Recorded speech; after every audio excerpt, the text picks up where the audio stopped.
Assalamualaikum warahmatullahi wabarakatuh. Perkenalkan kami dari kelompok 8 Technopreneurship.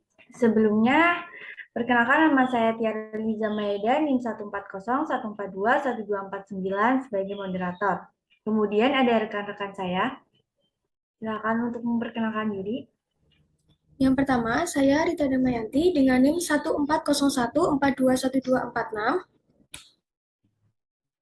Saya Evi Pratiwi dengan NIM 1401421421251. Dan saya Alia Putri Maradika Ningrum dengan NIM 14014212773. Terima kasih. Selanjutnya, kami masing-masing dari anggota kelompok 8 akan mempresentasikan tugas mengenai wawancara Technopreneurship. Nah, untuk presenter pertama akan ditayang oleh Mbak Rita. Silakan boleh share screen dan melakukan presentasi. Baik, terima kasih kepada moderator. Saya izin share screen. Presentasikan. Oke, udah terlihat? Sudah. Oke, Assalamualaikum warahmatullahi wabarakatuh. Saya Rita Damayanti dengan NIM 14014214246.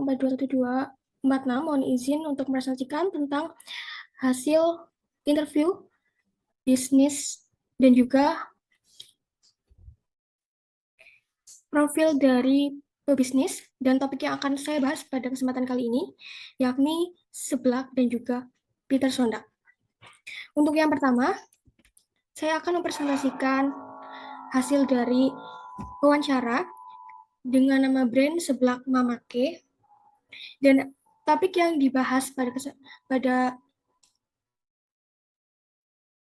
hari ini yaitu latar belakang dan juga alasan memulai usaha, strategi pemasarannya, omset yang didapatkan, kendala yang dihadapi, dan juga tips and trick. Yang pertama, latar belakang dan juga alasan memulai usaha. Jadi, bisnis seblak Mamake dibuka pada tahun 2020, dan awal mula memulai bisnis ini itu dilatar belakangi oleh passion owner dalam membuat makanan. Dan kenapa alasan memilih seblak? Hal ini karena pada beberapa tahun terakhir ini, seblak itu sedang gencar-gencarnya diminati oleh orang-orang, khususnya kaum muda.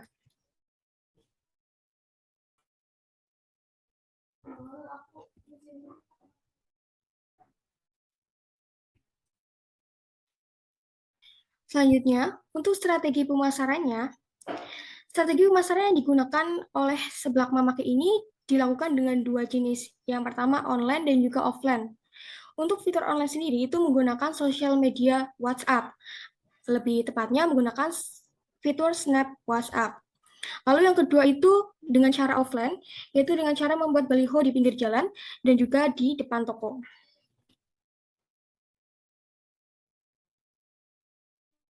Selanjutnya untuk omset penjualannya tersendiri, omset penjualan dari seblak Mamake ini untuk per bulannya itu mencapai 3 juta rupiah, itu sudah bersih. Dan selanjutnya kendala yang dihadapi oleh pengusaha ini pada awal memulai usaha, yang pertama itu karena adanya persaingan yang sangat ketat. Dan yang kedua ada kenaikan harga bahan baku, dan yang ketiga hanya mengandalkan tenaga produksi individu.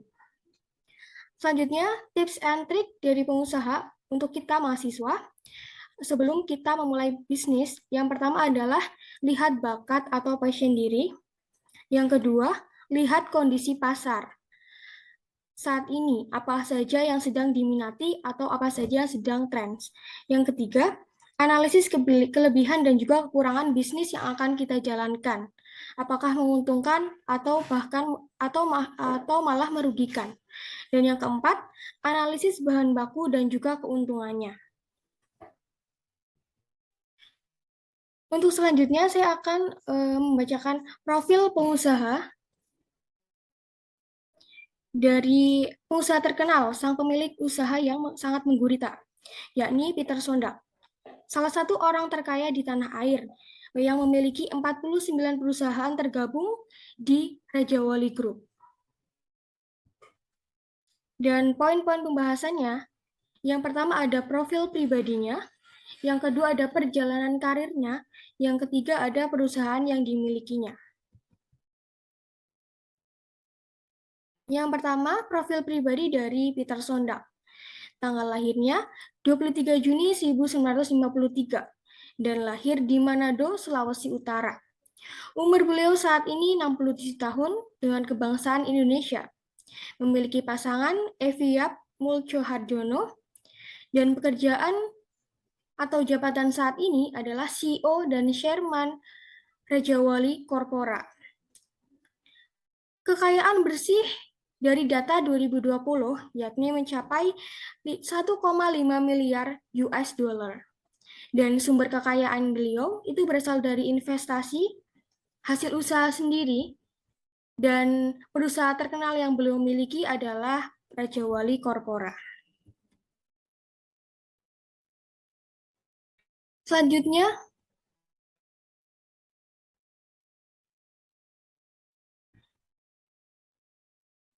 perjalanan karir beliau. Perjalanan karir beliau itu dimulai pada usia 20 tahun, di mana beliau memulai awal perjalanan hidupnya.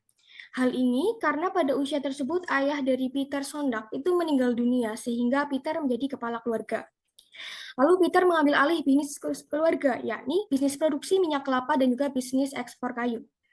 Selanjutnya pada usia 22 tahun, beliau mendirikan PT Raja Wali Corporation yang bergerak pada bidang properti.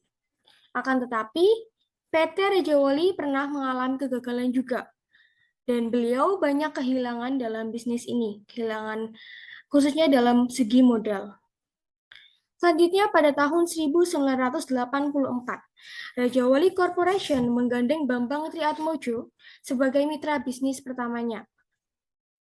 Dan dengan Bambang, mereka membangun Grand Hyatt di Jakarta yang kemudian menjadi jaringan televisi swasta yang pertama di Indonesia, yang bernama Raja Wali Citra Televisi Indonesia atau yang kita kenal sebagai RCTI. Lalu pada tahun 1991, Peter Sondak memasuki dunia bisnis rokok, yaitu pada PT Bentol Group. Dan pada tahun inilah perusahaan Raja Wali Group itu sudah dapat memperlihatkan keuntungan yang didapatkan. Lalu beliau mendirikan aset saham Lombok Tourist Development Corporation dan membeli saham pada PT Semen Gresik, sekaligus mendirikan beberapa hotel baik di dalam maupun di luar negeri. Selanjutnya daftar perusahaan yang dimiliki oleh Peter Sondak. Yang pertama ada Raja Wali Corporation, yang kedua ada Raja Wali Televisi atau yang kita kenal sebagai RTV, dan yang ketiga ada Archie Indonesia atau PT Archie Indonesia yang bergerak pada bidang emas. Lalu, ini adalah daftar pustaka yang saya gunakan untuk menggali informasi berkaitan dengan Peter Sondak.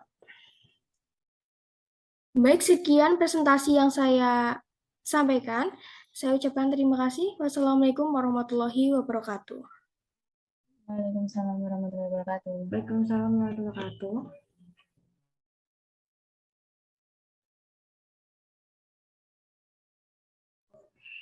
Terima kasih kepada Rita atas presentasinya. Ini ada yang teman-teman ada yang mau menanggapi atau mau langsung lanjut ke presentasi berikutnya?